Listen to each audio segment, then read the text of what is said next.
If you haven't been living under a rock, the last few episodes of One Piece have been amazing, yet heart-wrenching and flat out uncomfortable to a lot of people. A lot of people have been perplexed and distraught about the past of the one and only Bartholomew Kuma. No, not Bartholomew, the apostle from the Bible. Bartholomew Kuma, the big guy with the big hands that sends everybody flying away to random spots on the globe.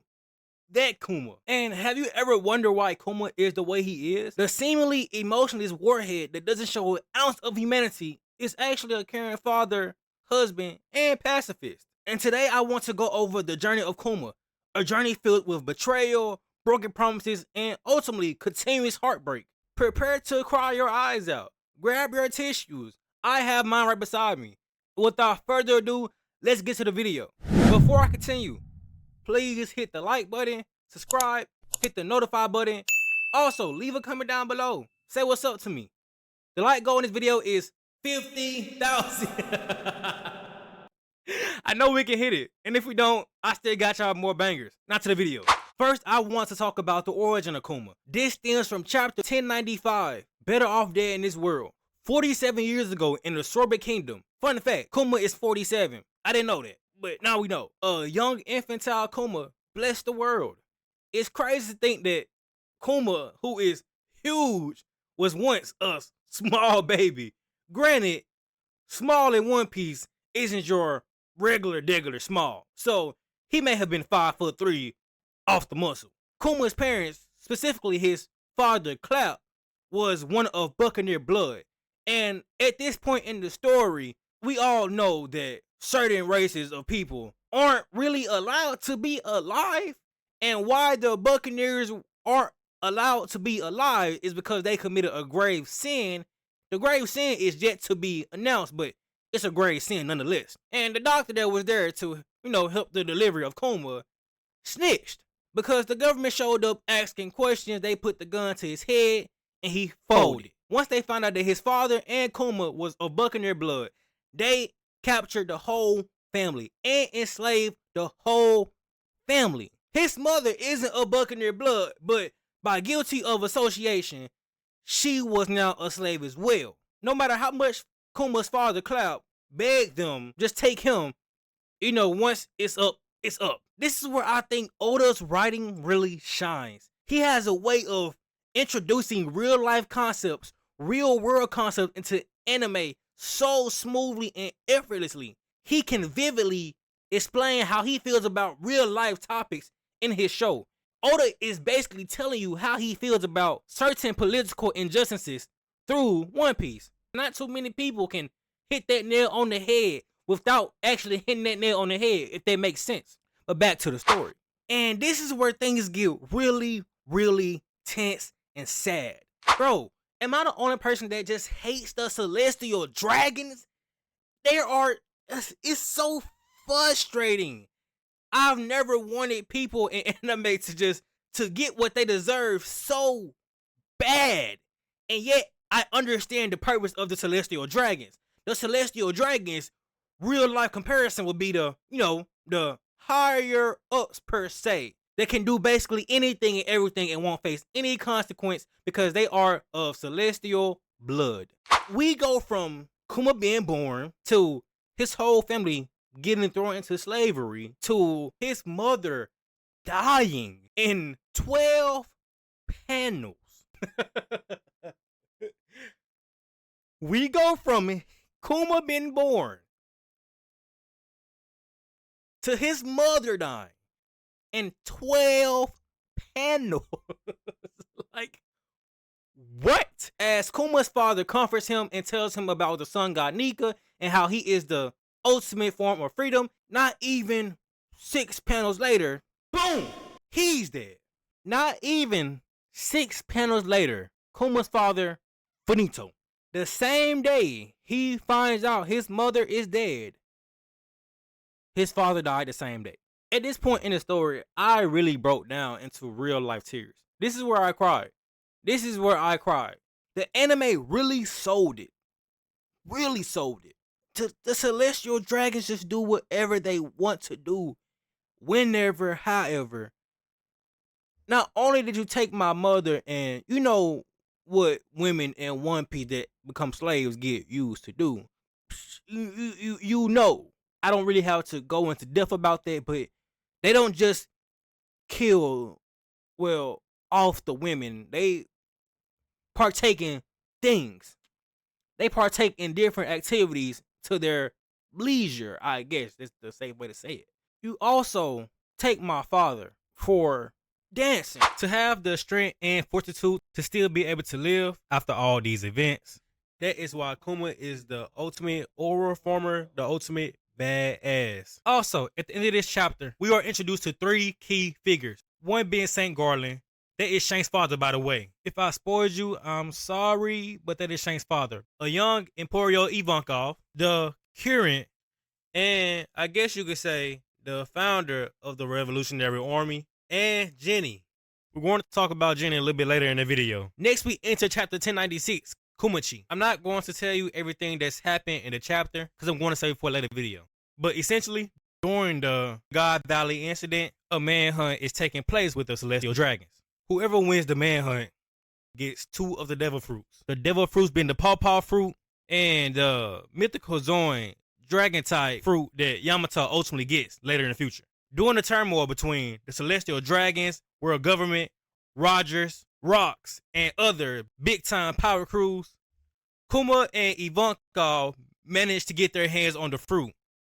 That is when Big Mom swarms in and takes one of the fruit, being the mythical Zoan type dragon type, and Kuma gets his hands on the pawpaw fruit. After eating the pawpaw fruit, he manages to save 500 people.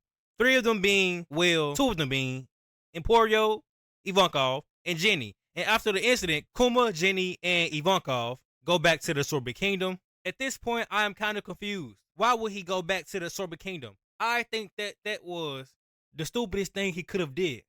But I see why he did that, because, you know, this is where he was born. This is where everything happened for him. But also, this is where everything happened to you.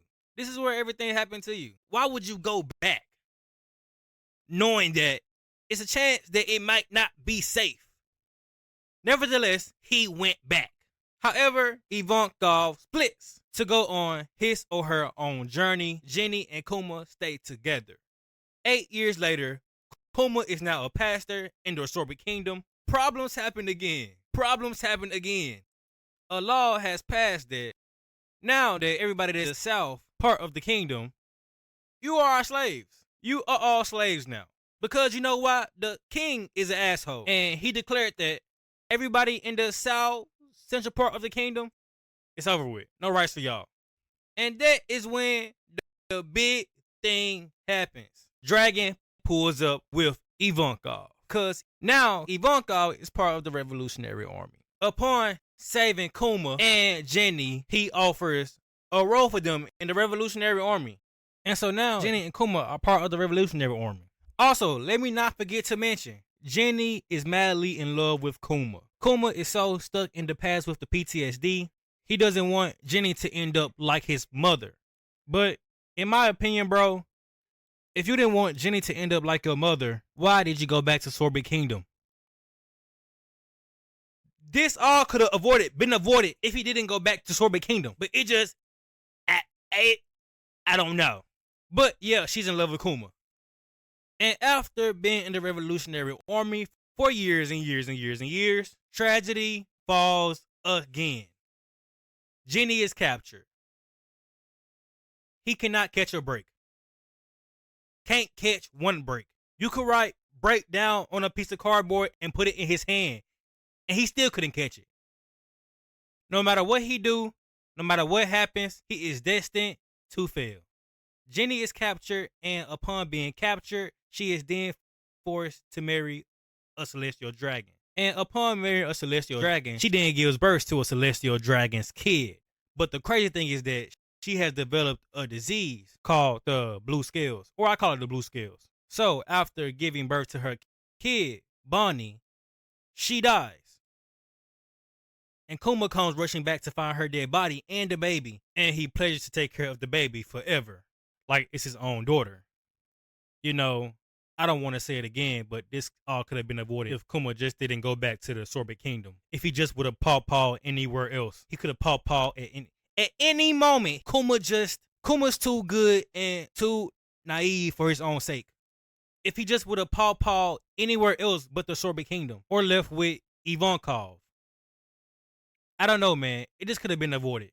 But nevertheless, he then fathers Bonnie. And now this brings us to early adulthood Kuma and early daddy Kuma. Come to find out, blue scales is hereditary. So if the mother or father has it, the kid is going to have it. So throughout Bonnie's early adulthood, she is developing blue scales. However, to counteract the effects of it, she cannot go outside. Because if you go outside, it worsens the condition.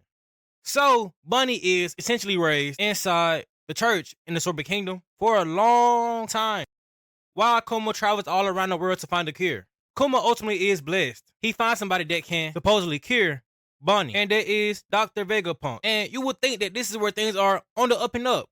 No, because in order to get the cure for Bonnie, he made a deal with the world government. And not just any part of the world government, with one of the most heinous people in the world government, Saint Saturn. Saint Saturn has been in every single part of Kuma's life. It's kind of suspicious, don't you think? Kind of suspicious. The deal was, hey, if you allow us to clone you and you become a government tool, we'll cure Bonnie. We'll cure Bonnie, but you just have to become a tool.